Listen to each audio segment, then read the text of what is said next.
Hello dear everyone, स्वागत है आप सभी का एयर केमिस्ट्री क्लासेज में। और आज के अपने क्लास का टॉपिक है ऑर्गेनिक केमिस्ट्री से एरोमेटिक और नॉन एरोमेटिक कंपाउंड हम लोग पढ़ेंगे। ठीक है, एरोमेटिक और नॉन एरोमेटिक कंपाउंड का क्या कैरेक्टरिस्टिक फीचर्स है उसको जानेंगे। ठीक है, और आज जान जाएंगे कि एरोमेटिक कंपाउंड के लिए कौन सा ऐसा रूल है जो हर जगह एप्लीकेबल है, कहीं भी वो गलत नहीं होगा। अगर उस रूल को आपके कंपाउंड ने फॉलो किया तो एरोमेटिक, नहीं किया तो नॉन एरोमेटिक। यानी पूरी अच्छी तरीके से आज आपको समझ जाना है। ठीक है, तो अगर वीडियो अच्छी लगे, पढ़ाई अच्छी लगे, आपको क्लास अच्छी लगे तो आपको क्या करना है, लाइक शेयर सब्सक्राइब करना है। ज़्यादा टाइम इसमें नहीं लेंगे हम लोग और स्टार्ट करेंगे अपना क्लास। आप सब बच्चे बहुत होशियार हैं, जैसे ही आपको क्लास अच्छी लगेगी लाइक करेंगे और शेयर भी कर लेंगे और सब्सक्राइब तो पक्का कर लेंगे विथ बेल आइकन। तो चलिए स्टार्ट करते हैं अपना क्लास। तो देखिए, एरोमेटिक कंपाउंड, आज से पहले जैसे ही एरोमेटिक वर्ड बोला जाता है तो बच्चों के दिमाग में एक फिगर बनता है कि बेंजीन रिंग जिसमें होगा वो एरोमेटिक होगा और जिसमें बेंजीन नहीं है वो नॉन एरोमेटिक होगा। तो आज इसी धारणा को बदलेंगे हम लोग। एरोमेटिक और नॉन एरोमेटिक का मतलब ये नहीं कि बेंजीन है तो एरोमेटिक और नहीं है तो नॉन एरोमेटिक नहीं। तो देखिए, पहले हम लोग बेसिक जानेंगे। एरोमेटिक वर्ड जो है, एरोमेटिक वर्ड कहाँ से आया है? Greek word aroma. अरोमा का मतलब होता है खुशबू। अरोमा नहीं कहते हम लोग कि कितना अच्छा अरोमा है, मतलब स्मेलिंग, प्लीजेंट स्मेल को बोलते हैं अरोमा। ठीक है, प्लीजेंट स्मेल। तो पहले क्या था, पहले जब तक एरोमेटिक नॉन एरोमेटिक के लिए कुछ और बातें सामने नहीं आई थी, तब तक लोग मानते थे कि एरोमेटिक कंपाउंड जो भी होते हैं उसमें खास प्लीजेंट ओडोर होता है तो वो एरोमेटिक हो जाता है। ठीक है, जैसे बेंजीन जैसे ही हम एरोमेटिक बोलते हैं बच्चे को यही लगता है कि बेंजीन के बारे में बात हो रही है। ठीक है, तो बेंजीन में एक खास खुशबू होती है, अच्छा स्मेल होता है, दैट्स वाई इसको क्या बोलते हैं, एरोमेटिक कंपाउंड बोलते हैं। तो बेंजीन जैसा जिसका भी सिमिलर होता है, फीचर सेम होता है, खास खुशबू होती है तो उसको एरोमेटिक बोला जाता है। ठीक है, लेकिन जैसे जैसे समय आगे बढ़ा और आपका और ज़्यादा डिस्कवर होता चला गया हर चीज़ का, तो उसमें पता चला कि कुछ ऐसे भी कंपाउंड हैं जो कि जिसका स्मेल प्लीजेंट नहीं है, हैविंग इरिटेटिंग स्मेल, बहुत इरिटेटिंग स्मेल है, फिर भी वो एरोमेटिक के जैसा बिहेव करता है। एरोमेटिक का जो फीचर्स है, जो कैरेक्टरिस्टिक फीचर्स है एरोमेटिक का, जो अभी आपको बताया जाएगा, उसको फॉलो करता है। जबकि उसके पास क्या है, एरोमा नहीं है उसका सही, उसका क्या है, आपको इरिटेटिंग स्मेल है, बहुत अच्छा स्मेल नहीं लगेगा आपको, तो भी वो एरोमेटिक के कैटेगरी में आता है। लेकिन जैसे ये जो अरोमा वर्ड है वो तभी तक वैलिड होता है जब तक कि आपके गिवन कंपाउंड से प्लेजेंट ओडोर आता है, तब आप उसको एरोमेटिक के कैटेगरी में रखते हैं। तो उसके बाद क्या है कि ज़रूरत पड़ गई कि अब भैया एरोमेटिक से तो काम चलेगा नहीं, कि अरोमा जिसमें प्लेजेंट ओडोर है तो वो एरोमेटिक हो गया। अब यहाँ पे ज़रूरत था किस चीज़ का, कि अगर किसी में प्लेजेंट ओडोर नहीं है तो भी वो एरोमेटिक है। आखिर कैसे? कुछ तो रूल्स होगा, कुछ तो ऐसी बातें होंगी जो ओडोर को छोड़ के भी कुछ ऐसी बातें होती होंगी जिसकी वजह से क्या है, कंपाउंड हमारा एरोमेटिक और नॉन एरोमेटिक होता है।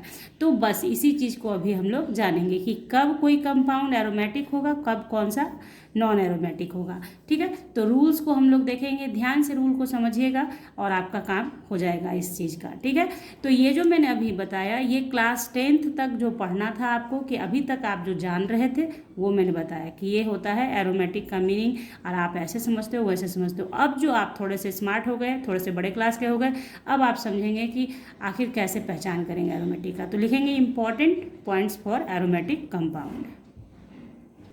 तो देखिए, सबसे पहला रूल है, फर्स्ट रूल क्या है, the compound must be cyclic in nature with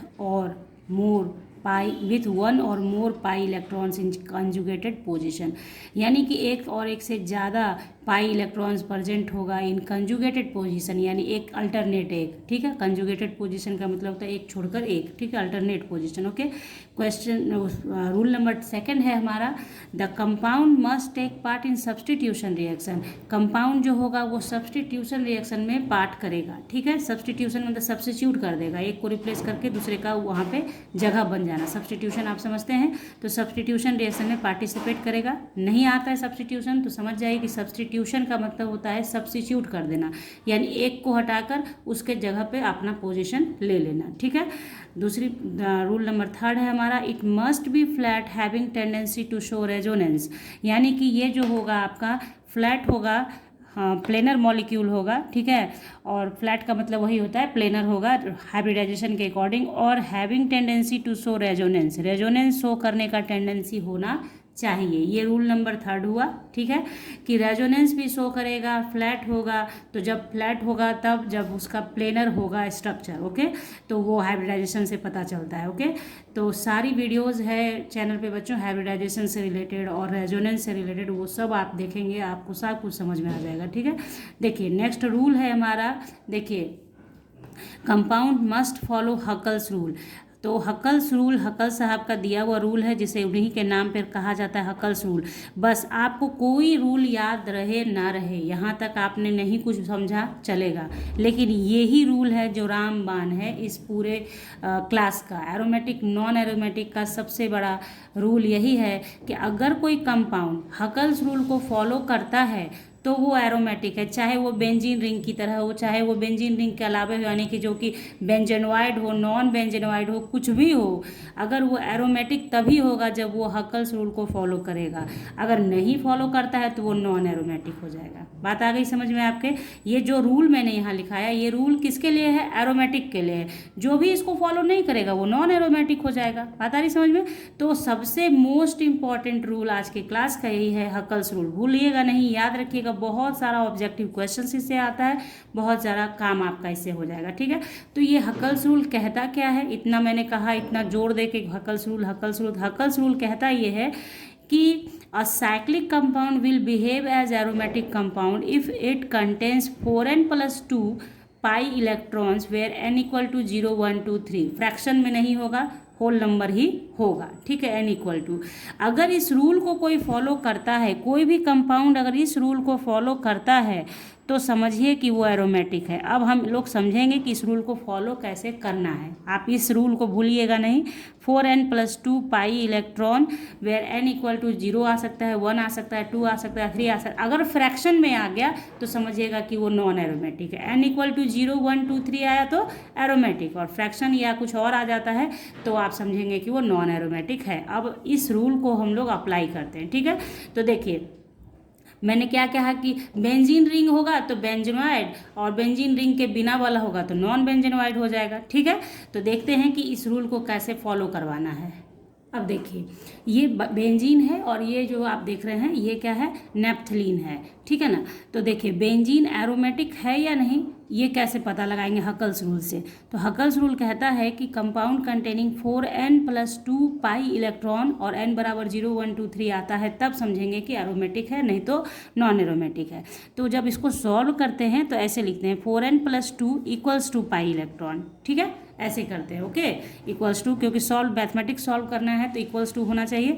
तो यहाँ पे ये क्या करके उसके बाद देखिए 4n plus 2, यहाँ पाई इलेक्ट्रॉन का संख्या कितना? 1 2 3 4 5 6, तो 6 लिखेंगे पाई इलेक्ट्रॉन की जगह पे। क्लियर?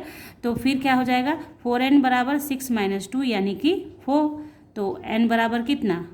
1 आया, तो ये हमारा एरोमेटिक हो गया। बस इतना है एरोमेटिक का पहचान, एरोमेटिक। ठीक है, उसी तरीके से आप यहाँ करके देखें 4n plus 2 पाई कितना हो गया? 2 2 4 2 6 2 8 2 10। क्लियर? उसके बाद आपका क्या हो जाएगा? तो ये सॉल्व करेंगे आप, 4n 10 - 2 इक्वल्स टू 8, तो 4n, इसलिए n बराबर कितना? 8/4, तो 2 आया, यानी कि ये एरोमेटिक हुआ। सॉल्व करना आया आपको कि कैसे सॉल्व करना है? ठीक है, तो ये एरोमेटिक हो गया। उसी तरीके से नेप्थलीन है, ये एंथ्रासीन बनाते हैं आप, तो उसमें 3 रिंग आ जाता है। ठीक है, तो उसी तरीके से इसी तरीके से आप सॉल्व कर करके देखेंगे। ठीक है ना, उसके बाद देखिए एक कंपाउंड बना रहे हैं, अब उसको चेक करना है कि वो एरोमेटिक है या नहीं है। ठीक है, तो यहाँ देखिए ये कंपाउंड आपके सामने है। अब इसको देखिए, ऐसे अगर कहा जाए कि पाई इलेक्ट्रॉन अल्टरनेट पोजीशन पे होता है और एरोमेटिक हो जाता है, तो उसके अकॉर्डिंग तो ये एरोमेटिक आपको लग रहा होगा कि पाई बॉन्ड, फिर एक खाली, फिर पाई बॉन्ड, फिर खाली, मतलब कंजुगेट पोजीशन पे पाई बॉन्ड है। ठीक है। तो ये क्या हो गया, ये उस रूल के हिसाब से ये एरोमेटिक हो जाना चाहिए। लेकिन अब आप देखिए हकल्स रूल यहाँ अप्लाई कीजिए तो होगा कितना, 4n+2 equals to pi electron कितना, 2 2 4 2 6 2 8, ठीक है। तो 4n बराबर 8 - 2 बराबर 6, तो n बराबर आपका 6/4, तो 2 3 जा 6, 2 2 जा 4, तो आप इसको सॉल्व करोगे तो कितना हो जाएगा 1.5, है ना। तो कहने का मतलब क्या हुआ, फ्रैक्शन में आ गया, तो फ्रैक्शन जैसे आ गया तो ये क्या हो गया, नॉन एरोमेटिक हो गया। तो देखिए यहाँ पे क्या हुआ, रूल तो हो गया ये कि ये आपका कंजुगेट पोजीशन पे रखता है अपना डबल बॉन्ड, और single bond double bond single bond आपका क्या है, कंजुगेट पोजीशन पे है, जो कि एरोमेटिक का फर्स्ट रूल है, एरोमेटिक के पहचान का। लेकिन उस रूल को भी ये फॉलो करने के बाद भी क्या हुआ, आपका एरोमेटिक नहीं है, क्योंकि ये हकल्स रूल को फॉलो नहीं करता है।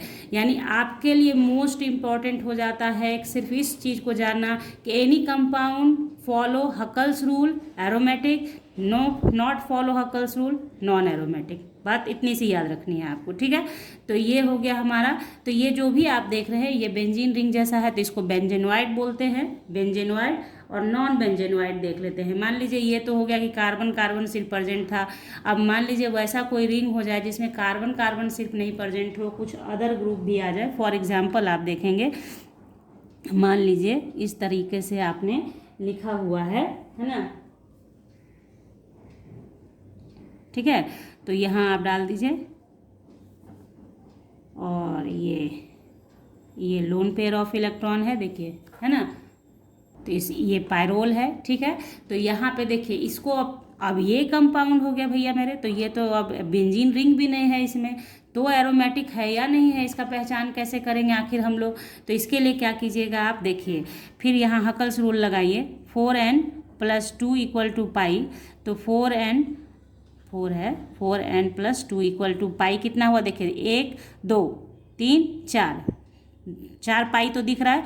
लोन पेयर को भी आप पाई में ही काउंट करते हैं, जो लोन पेयर ऑफ इलेक्ट्रॉन इसके पास देख रहे हैं इनसाइड द रिंग है ना, रिंग के अंदर ये दिखाया गया है, इट मीन्स कि इसको काउंटिंग में लेना है। तो अल्टरनेट पोजीशन पे हो गया, देखिए डबल बॉन्ड और sorry lone pair, single bond double bond, फिर खाली, फिर आपका डबल बॉन्ड, तो ये उसी कंजुगेट पोजीशन ही शो कर रहा है। और देखिए इसको आप काउंट में लेंगे, अगर यही लोन पेयर बाहर के तरफ दिखाया होता तो काउंटिंग में नहीं लिया जा सकता था। ओके, तो यहाँ देखिए तो 6 हो गया हमारा, तो 4n इक्वल टू 6 - 2, तो हमारा हो गया 4, इसलिए n बराबर क्या, 4/4 यानी 1। तो ये जब मेरा आ गया 1 यानी कि हो गया क्या, एरोमेटिक। एरोमेटिक कितना आसान है, बस हकल्स रूल को फॉलो कर लिया तो एरोमेटिक है, नहीं किया तो नॉन एरोमेटिक है। अब देखिए ये कोई मान लीजिए ये कंपाउंड बनाया, तो ये कंपाउंड का नाम क्या है हमारा, थायोफीन, थायोफीन, ठीक है। अब आप देखिए ये देखो भैया, ये इसका आई का डॉट है, ठीक है, थायोफीन।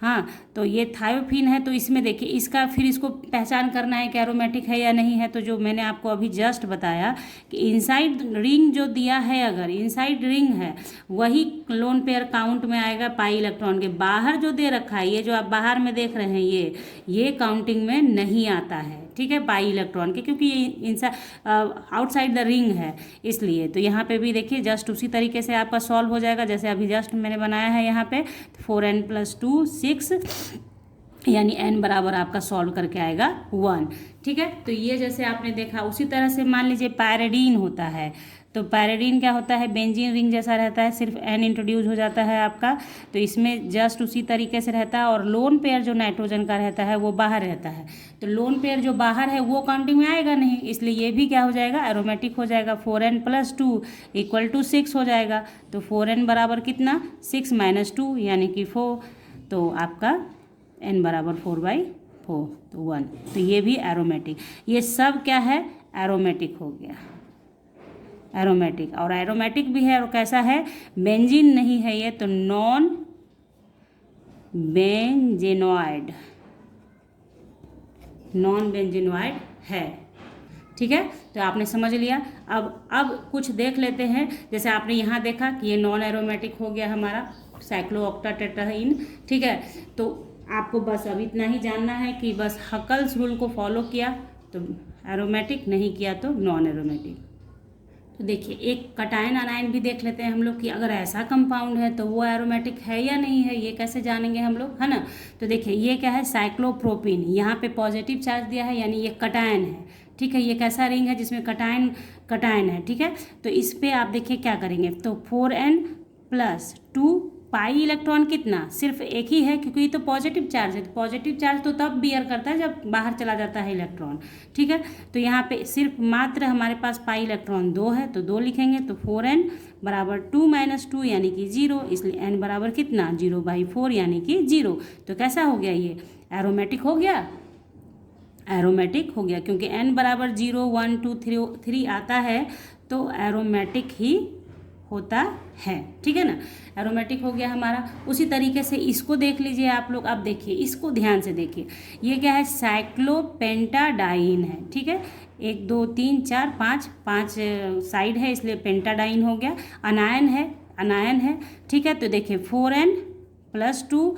अब पाई इलेक्ट्रॉन का यहाँ पे खेल है, यहाँ पे चूंकि ये पॉजिटिव चार्ज था इसलिए इसमें इलेक्ट्रॉन था ही नहीं, ठीक है। लेकिन इस केस में क्या है, 2 2 4 और ये लोन पेयर इलेक्ट्रॉन है यानी कि ये जो देख रहे हैं आप निगेटिव। तो कैसे बनता है, इसमें 2 इलेक्ट्रॉन निहित होता है, ऐसे दिखाया जाता है। मैकेनिज्म जब पढ़ते हैं आप तो इस तरीके से दिखाया जाता है कि ये स्माइली मत समझ लेना आप लोग इसको कि स्माइली बनाया है मैंने, ऐसा नहीं है। ये निगेटिव चार्ज को 2 इलेक्ट्रॉन से शो किया जाता है जब मैकेनिज्म पढ़ते हैं तो, ठीक है ना। थोड़ा लुक्स लाइक स्माइली हो गया है, स्माइली नहीं है ये, ठीक है। चलिए तो ये क्या है, 4n + 2, यहाँ पे क्या हो जाएगा हमारा, तो टोटल इलेक्ट्रॉन 6 हो जाएगा। तो 4n = 6 - 2 यानी 4 हो जाएगा। तो n = 4/4 हो जाएगा यानी कि 1, यानी एरोमेटिक हो गया। कितना आसान है, हो गया आपका काम एरोमेटिक नॉन एरोमेटिक का। अब इसको आप लोग खुद भी बना सकते हैं। पॉजिटिव चार्ज है तो ये नहीं काउंट, ये है ही नहीं इलेक्ट्रॉन पॉजिटिव है तो यहाँ पे टोटल पाई इलेक्ट्रॉन 6। तो आपको अभी पता है ना कि 6 वाले का तो एरोमेटिक निकल ही रहा है बार बार, कि 6 जिसमें भी रह रहा है उसमें आ ही रहा है। 6 - 2 यानी 4, यानी n = 4/4 यानी कि 1। तो ये क्या हो गया, एरोमेटिक। बस सार यही है बच्चों, बस इतना याद कर लीजिए। हकल्स रूल को कैसे फॉलो करवाना है मैंने बहुत मैक्सिमम एग्जाम्पल आपको बता दिया कि जो भी कभी पूछ दे एरोमेटिक नॉन एरोमेटिक तो हकल्स रूल को फॉलो करने का। अगर क्वेश्चन मान लीजिए MCQs है, अगर उसमें हकल्स रूल दिया है तो बस टिक उसी को मारेंगे आप कि हकल्स रूल को फॉलो करेगा तो एरोमेटिक, जो नहीं करेगा नॉन एरोमेटिक। हकल्स रूल बराबर होता क्या है, कभी कभी क्वेश्चन में ना आपको ये हकल्स का फॉर्मूला पूछ देता है। तो 4n + 2 पाई इलेक्ट्रॉन, 4n आपको देखिए फॉर्मूला अगर बोलेगा 4n + 2 पाई, ऐसे ही लिखना है पाई इलेक्ट्रॉन फॉर्मूला। लेकिन जब सॉल्व करते हैं ना हम लोग, जब सॉल्व करते हैं तब हम लोग = पाई लिखते हैं। बात आ रही समझ में। लेकिन अगर ऑब्जेक्टिव क्वेश्चन रहेगा तो उसमें इस तरीके से देगा 4n + 2 पाई इलेक्ट्रॉन, इसी को टिक कीजिएगा, न कि ये कर दीजिएगा आप लोग गलती से कि 4n + 2 = पाई इलेक्ट्रॉन। अगर ऑप्शन वाला क्वेश्चन रहेगा, MCQs रहेगा तो इसको नहीं टिक कीजिएगा, इसको टिक कीजिएगा, ठीक है। रूल यही है, बनाने के लिए सॉल्व करने के लिए इसको लगाना पड़ता है, ठीक है। तो इस तरीके से हो गया आपका काम नॉन एरोमेटिक और एरोमेटिक का। अगले क्लास में हम लोग एरोमेटिक यानी बेंजीन के डेरिवेटिव्स का पढ़ेंगे नॉमेनक्लेचर। तो आप सब्सक्राइब करके रख लीजिए चैनल को बेल आइकन के साथ, ताकि जैसे ही वीडियो डालूंगी तो आपको नोटिफिकेशन मिलेगा और फटाक से आप उसे देख पाओगे। तो मिलेंगे आप नेक्स्ट क्लास में, तब तक के लिए bye, thank you, take care, have a nice day बच्चों।